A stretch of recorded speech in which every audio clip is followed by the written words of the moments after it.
Count Dooku is far worse than most Star Wars fans realize, because for decades, the former Jedi Master has been portrayed as a tragic figure, a principled idealist who simply lost his way. The films present him as a dignified aristocrat who became disillusioned with Republic corruption, while extended universe materials suggest he genuinely believed in reforming the galaxy, and even his death scene implies a man who was merely deceived by Palpatine rather than someone broken from the start. But the primary sources tell a very different story. Across both Canon and Legends continuity, novels and comics reveal that his noble facade was always a mask covering something far more disturbing. A man incapable of caring about other beings, who viewed everyone around him as either tools to be used or threats to be eliminated. Upon examining the source material from Matthew Stover's Revenge of the Sith novelization, James Luceno's Darth Plagueis and Labyrinth of Evil, Cavan Scott's Dooku Jedi Lost, Jude Watson's Legacy of the Jedi, and Hayden Blackman's Jango Fett Open Seasons comics, I have found 7 key reasons that reveal why Count Dooku is far worse than most fans realize. The first reason is that his public story was carefully constructed fiction. In the Legends Revenge of the Sith novelization, the Count is described as the nemesis of the corrupt Republic, a symbol of the principled Confederacy, but the book immediately undercuts this image by revealing it as the public story, and the story that even he, in his weaker moments, almost believes. The key phrase here is almost believes, because even the Count himself could not fully commit to his own mythology. The official narrative claimed that at 70 years old, his principles would no longer allow him to serve a republic where political power was sold to the highest bidder, placing him among the lost, those Jedi who renounced their oaths in service of ideals higher than even the Order professed. According to this story, he used all the power of his family fortune and his reputation for unquestioned integrity to begin cleansing the galaxy of corruption through the separatist movement. In fact, the resignation statement reads like a political press release. In canon continuity, especially in Dooku Jedi Lost, the Count presents himself to the Senate as a champion of forgotten Outer Rim worlds, advocating for equal protection and urging senators to reconsider cuts to trade route defense programs. On behalf of the Jedi, he requests that only a fully funded Republic Guard can provide the security citizens deserve. But after his speeches fail to change policy, Senator Palpatine flatters his idealism and encourages him to continue being a voice for the Jedi in the Senate. The senator tells him this is where he can make a real difference, beginning a manipulation that would continue for years. Asajj Ventress, who would later become his assassin, observes his public image with growing unease. She sees him as adrift, a man playing king without any clear higher purpose. His Sith beliefs already give him power. His inheritance already gives him riches, yet even his own apprentice cannot understand his motivations because they are built on emptiness rather than genuine grievance. Despite this lack of genuine purpose, his resignation statement preserved on the Great Holocron shows calculated messaging designed to protect his political future. According to the Legends sourcebook, Jedi vs. Sith, The Essential Guide to the Force, the former Jedi announced that for many years he had served the Order and done his best to honor its traditions while claiming he planned to return to Sereno and serve his people as a philanthropist. His final request as a Jedi Master was that the Order respect his decision and his privacy, with closing words expressing farewell to old friends and wishing the Force be with them. Palpatine played his part perfectly, responding publicly with a message to the Council expressing sadness at the Count's decision, claiming to have only met him a few times while certainly knowing his reputation and even admiring him, despite not entirely agreeing with his criticisms of the Senate. This public exchange established both men as concerned citizens while hiding their growing private alliance, as Palpatine had been cultivating the aristocrat as a confidant for years behind closed doors. Even scholarly assessments completely miss the warning signs. Sourcebooks note that, unlike other Jedi who took the path to the dark side, the Count remains something of an enigma, and if he craved power in his youth, he was extremely discreet about it. This discretion was precisely the point, as he spent his entire life hiding his true nature behind aristocratic manners and noble rhetoric. In Labyrinth of Evil, Yoda reflects on how the Council dismissed warning signs because the Masters could not conceive of the former Jedi as anything but an idealist. The ancient Master later admitted with deep sorrow that the Council had been blind to the danger of his pride. Even after he became leader of the Separatists, Obi-Wan recalled his pitch on Geonosis, where the Count framed himself as still aligned with Jedi values while merely attempting to defeat the dark side by his own methods. He openly criticized the Republic, pretending to be a disappointed idealist while secretly plotting galactic war. Moving on to the second reason, Dooku possessed intelligence without empathy, a psychological defect that shaped his entire existence. The novelization gives the most disturbing psychological profile of any Star Wars character, revealing that he does not remember when he discovered his difference from other beings. It may have been when he was a young Padawan, betrayed by another learner who claimed to be his friend, when Lorian Nod said directly to his face that he did not know what friendship was, and in that moment, he realized his classmate was absolutely correct. The book explains that he has never understood what beings mean when they speak of friendship. Even when he can feel emotions like love, hate, joy, and anger in others, he processes them differently. He experiences human emotion as information rather than feelings. Instead, the Count only understands jealousy and possessiveness because he is fierce when any being encroaches on what is rightfully his, while intolerance at the undisciplined lives of ordinary beings remains his normal state.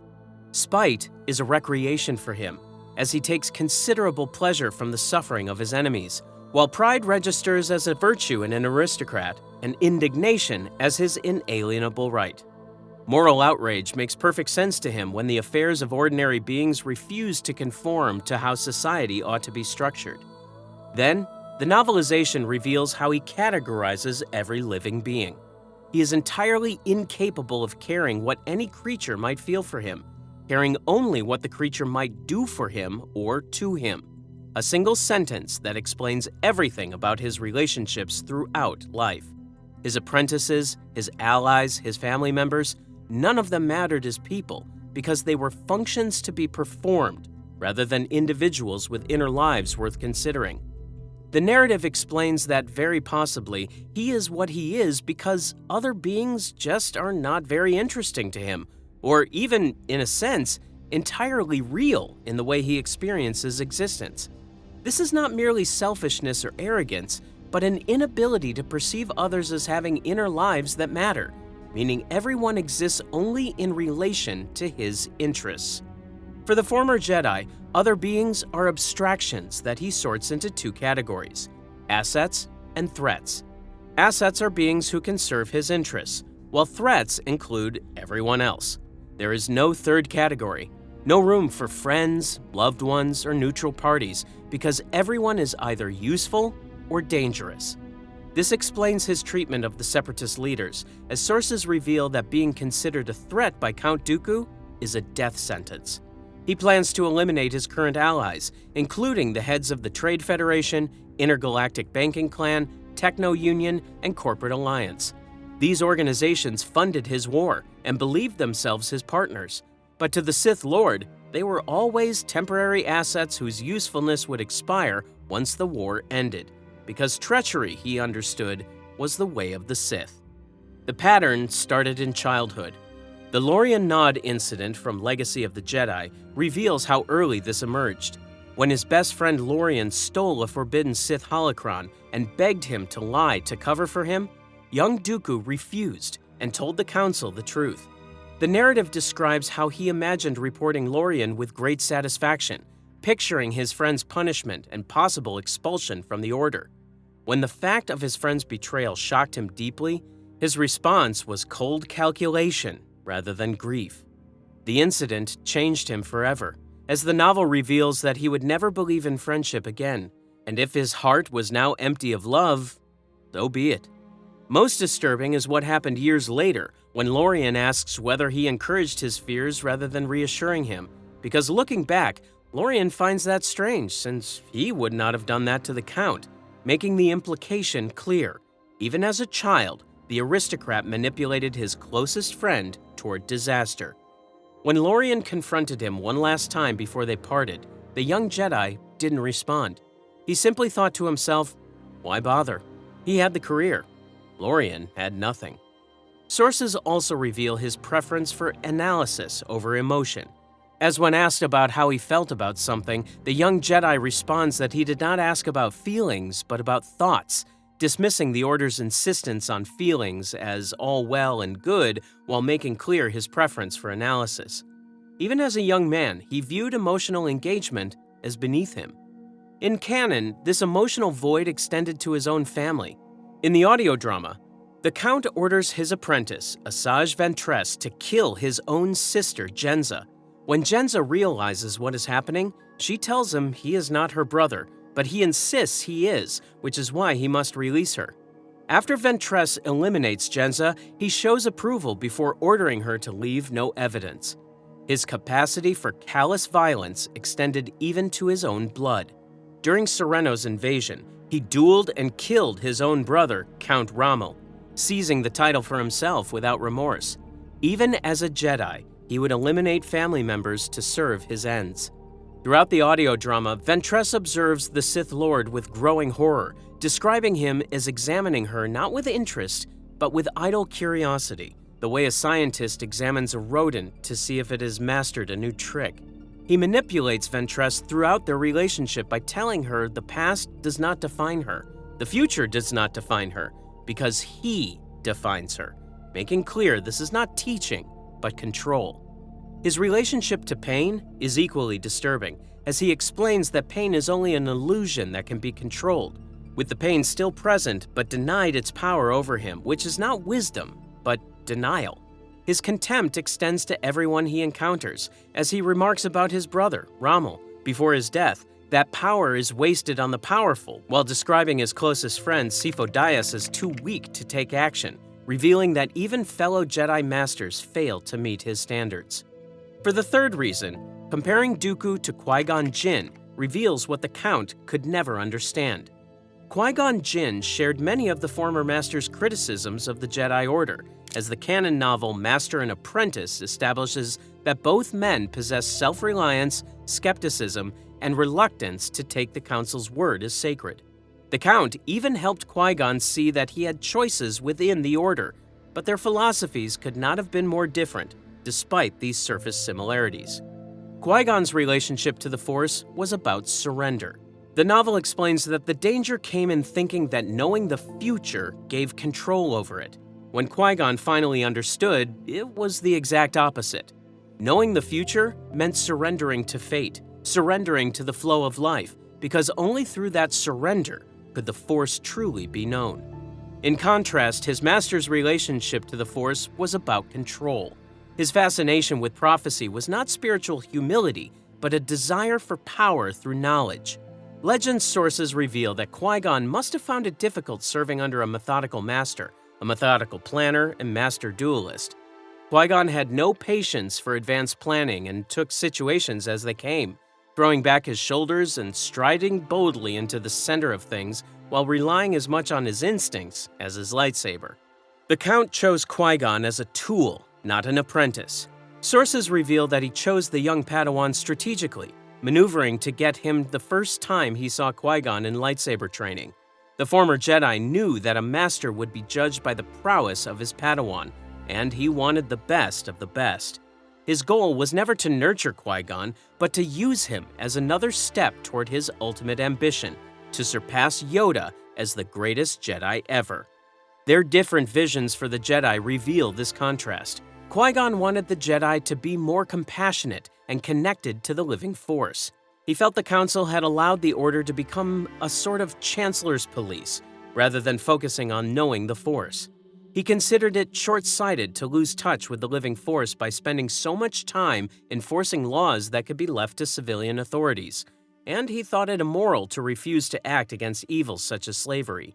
On the other hand, the Count wanted the Jedi to be more powerful and more willing to impose order. In canon sources, he criticizes Jedi passivity to Qui-Gon directly, asking what good they are doing sipping Avedame and making chit-chat. He argues that their predecessors pushed boundaries and explored the galaxy while making a real difference. But today, the Jedi are anachronisms who only act when politicians give their assent. Half the people think they are nothing more than a glorified police force serving as enforcers for the Senate. Both criticize the Council, but for opposite reasons. This explains why the former master completely misread his former apprentice. On Geonosis, he claimed that Qui-Gon would have joined him in championing the Separatist cause, when this was a complete misunderstanding of everything Qui-Gon believed. Evidence of his true nature appeared early in their relationship.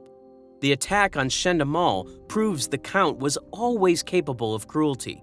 In the novel, he demonstrates this when he encounters a bounty hunter threatening young Qui-Gon. After saving his apprentice, he does not simply stop the threat, but attacks Shendamal with Force lightning. He strikes her repeatedly as Qui-Gon watches, taunting his target throughout the attack. This is not justice, but cruelty performed for its own satisfaction.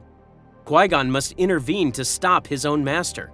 Sources note that every other time the Count saved Qui-Gon's life, the apprentice thanked him, but this time he could not. This scene reveals that his dark side tendencies were present while he was still a Jedi Knight, proving he did not fall, but was always this way, just hiding it behind his aristocratic facade. For the fourth reason, Galidraan became the event he used to justify his transformation. In the Legends comic, Jango Fett Open Seasons, the Jedi Council dispatches the Count and a strike force to the planet Galidraan, based on reports that Mandalorians are slaughtering political activists. What the Council does not know is that the governor of Galidraan fabricated these reports under direction from Tor Vizsla and the Death Watch.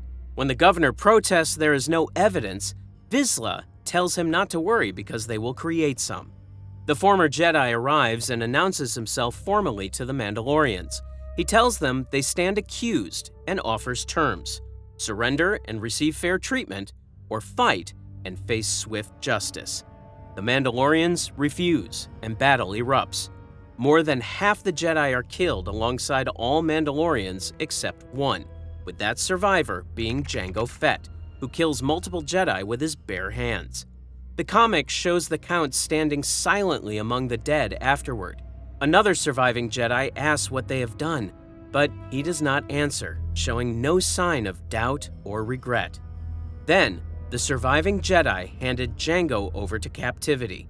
Led by the Count, they delivered Jango to the governor of Galidraan, and Jango later recounts what happened. The official sold him to a spice transport crew, where he spent years in forced labor. The comic confirms that the Count was present when Jango was handed over. The Galidraan disaster reveals an even darker pattern. In Legends continuity, the Count also abandoned his own Padawan, Kamari Vosa, leaving her to die in the battle. Vosa survived, but fell to the dark side, becoming the murderous leader of the Bando Gora cult. Years later, when her dark side activities threatened his plans, the Sith Lord solved the problem by arranging her assassination through Jango Fett. He created his own monster, then coldly eliminated her when she became inconvenient, just as he would later dispose of Ventress and other pawns.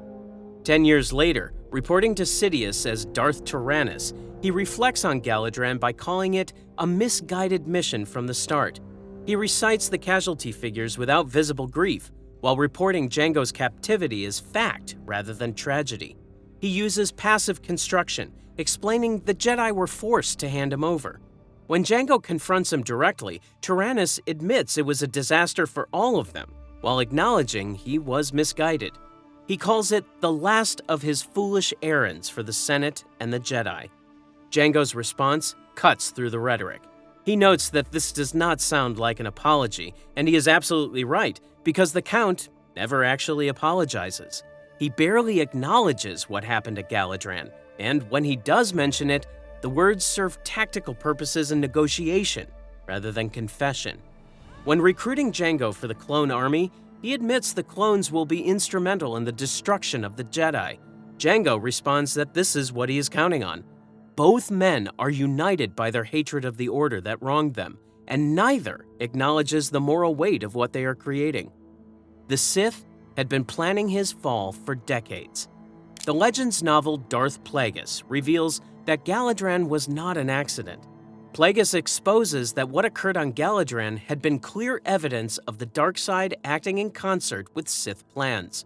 Plagueis himself had directed the conflict, in partnership with the local governor and Death Watch members, to lure the Jedi into a hopeless confrontation with the true Mandalorians.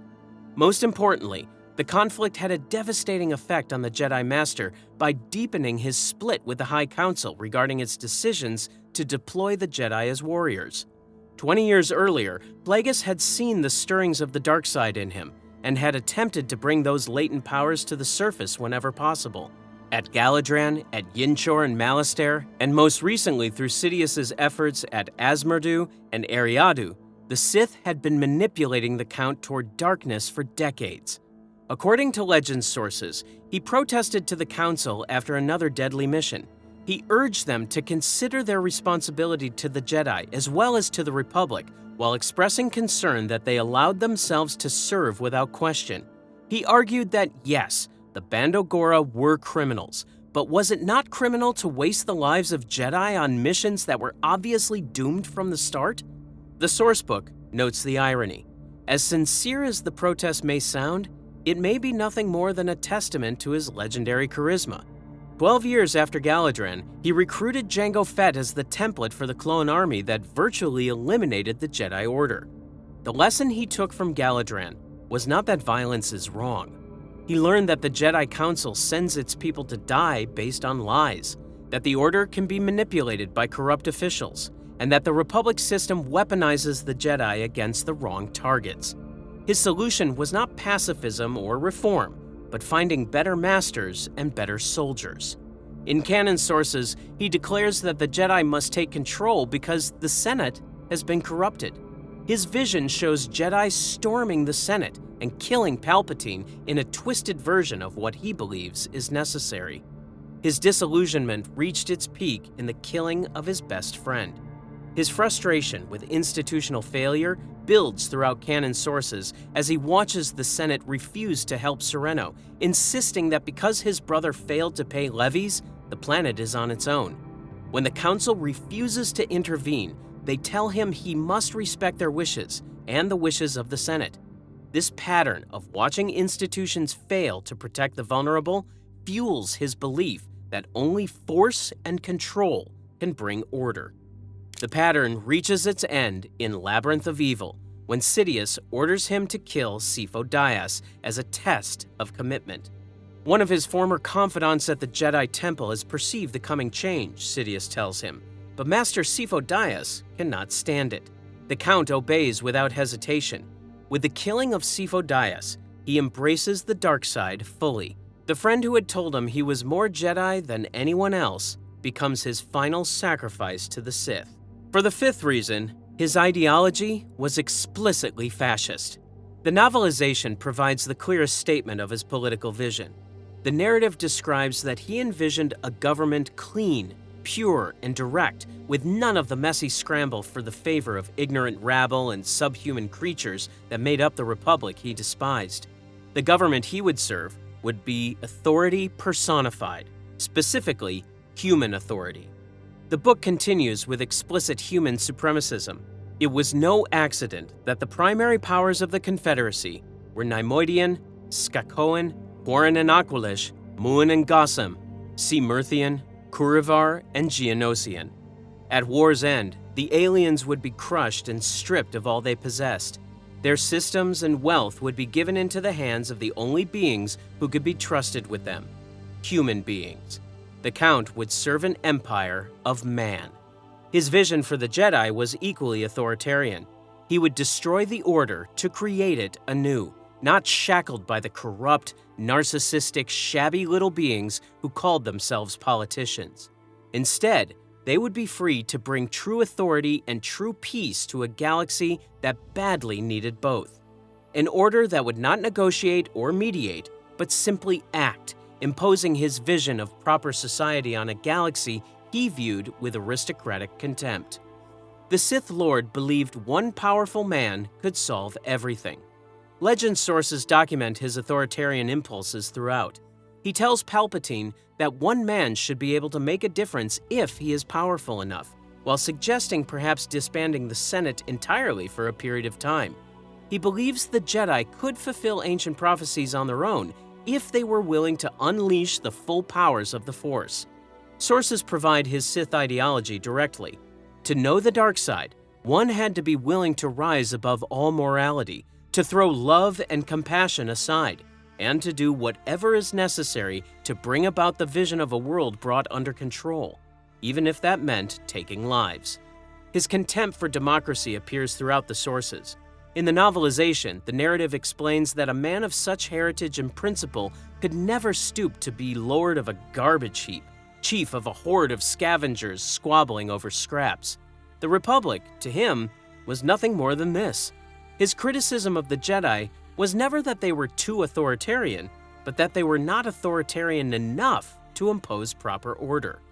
Even his personal habits reflect these authoritarian tendencies. Sources note that he had a meticulous nature. He liked cleanliness and order so much that his quarters at the temple were kept pristine, everything sleek and shining, glass and metal, as though nothing had ever been touched. His environment reflects his emotional coldness and need for absolute control. In terms of the sixth reason, despite his intelligence, the Count was Sidious's most naive apprentice. He genuinely believed he would rule alongside Palpatine after the war ended. In sources, he tells his master it is tiring to play the villain for so long. He finds himself looking forward to an honorable captivity that would allow him to sit out the rest of the war in comfort.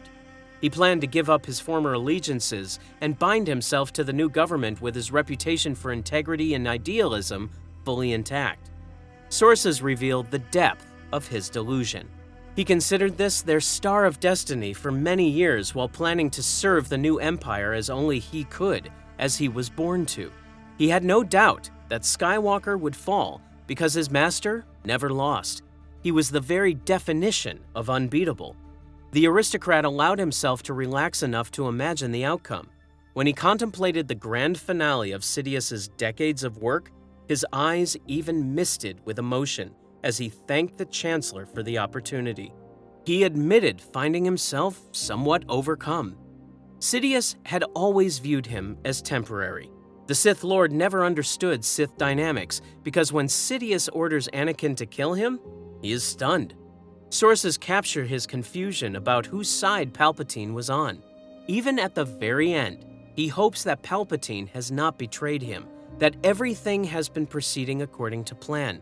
He cannot comprehend that he was never the plan. Legend sources reveal what Sidious actually thought of his apprentice. The Dark Lord considered him a powerful placeholder while waiting for Anakin to mature. The Count had the talent and could serve a purpose, but the seemingly guileless, pleasant-faced boy was the one Sidious would take as his true apprentice to execute the final stage of the grand plan. Plagueis' assessment was even harsher. The fallen Jedi might have made a powerful partner under different circumstances, except for the fact that he would never be content to serve as a mere apprentice or assassin.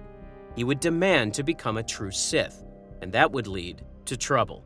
The solution was to let him find his own way to the dark side, to let him leave the Order of his own accord and become the benevolent spokesperson for the disenfranchised, to let him persuade worlds and systems to secede and start a civil war. He was always meant to be discarded. Legend sources contain Sidious's private writings about his apprentices. The Book of Sith reveals that Sidious refers to the Count as a servant rather than as a partner. He lumps him together with bounty hunters as merely useful resources. Most devastating is his annotation of Darth Bane's writings about the Rule of Two. Sidious writes that while he may choose apprentices, he will never choose a successor. He intended to defeat death itself and rule forever. The aristocrat was never meant to inherit anything. Sidious was always training replacements. Bane's own warnings went unheeded, as the ancient Sith Lord wrote that an apprentice must grow in strength and skill until they can surpass the master, with anything else being regression. He advised training multiple candidates at once while letting them defeat one another and betray one another, with only the strongest surviving. Sidious took this further by always training replacements, ensuring the Count was never secure. Sources reveal that he believes himself an accomplice and an equal. He thinks Sidious had recognized in him the makings of a true accomplice, an equal from the other camp who was already trained in the Jedi arts, a master duelist, a political visionary. But Sidious had continued to hold him at arm's length, perhaps working with other potential replacements. The Sith Lord never realizes the truth, that Darth Maul had been nothing more than a minion, like Ventress and Grievous. The implication is clear. He is the same. Now for the seventh and final reason. His death scene reveals the complete collapse of everything he believed. The novelization shows how he does not understand what is happening until he hears Palpatine praising Anakin. He hears Palpatine's voice and realizes that his doom is approaching. From then on, the aristocrat understands that everything has been going to plan, just not his plan. This had been a Jedi trap, but the Jedi were not the target, but the bait. He realizes he was always just a tool. As he looks up at Anakin Skywalker for the final time, he knows he has been deceived for many years. He has never been the true apprentice or the heir to Sith power. His whole life becomes meaningless in that moment. All his victories, all his struggles, all his heritage, all his principles and sacrifices, everything he has done and owns and been, all his dreams and grand vision for the future empire and the army of the Sith, have only been a pathetic sham. All of them, all of him, add up only to this. He has existed only to be the victim of Anakin Skywalker's first cold-blooded killing. After the lightsabers cross at his throat, the Count finally meets his end. The man who categorized all beings as either assets or threats realizes in his final moments that he was neither. His decades of combat experience and mastery of swordplay become irrelevant. His wealth, political influence, and aristocratic background mean nothing. The irony is that those closest to him saw the truth. Rael Averross, one of his former apprentices, told him the truth years earlier. He explained that the light is not chosen because one wants to win, but is chosen because it is the light. Lorien Nod's prophecy to young Dooku also came true. Lorien told him he would never be a Jedi, and neither would he. The Count would never be a great Jedi Master. He dismissed this at the time, thinking he would let Lorien have the last word because why not, since he had the career while Lorien had nothing. But Lorien was right. Count Dooku was not a tragic figure corrupted by the dark side, but a man who never developed the capacity for genuine human connection. He saw all beings as tools or obstacles, dressed his hunger for power in noble rhetoric, and died discovering that the master manipulator had been manipulated from the beginning. The story he told himself about principled idealism was always a lie that even he, in his weaker moments, only almost believed. The sources make clear that his path was not a fall, but a revelation, as the Sith did not corrupt him, but simply offered permission to be what he always was. In canon sources, Master Costana worried that his innate darkness was merely waiting for an outlet. Even Yoda later reflected that the Count's embrace of evil was a choice made, not something Sidious forced upon him. What he was, from childhood to his final breath, was someone incapable of caring about anything except what others could do for him or to him. Till in the end, Sidious did something to him by discarding him like the tool he had always been. But these 7 reasons only scratch the surface of his complete journey from Jedi Master to Sith Lord. To see how every step of his life led to this inevitable betrayal, from his childhood on Sereno to his training under Yoda, his time as Qui-Gon's master, and his final years leading the Separatist movement, watch the full rise and fall of Count Dooku next.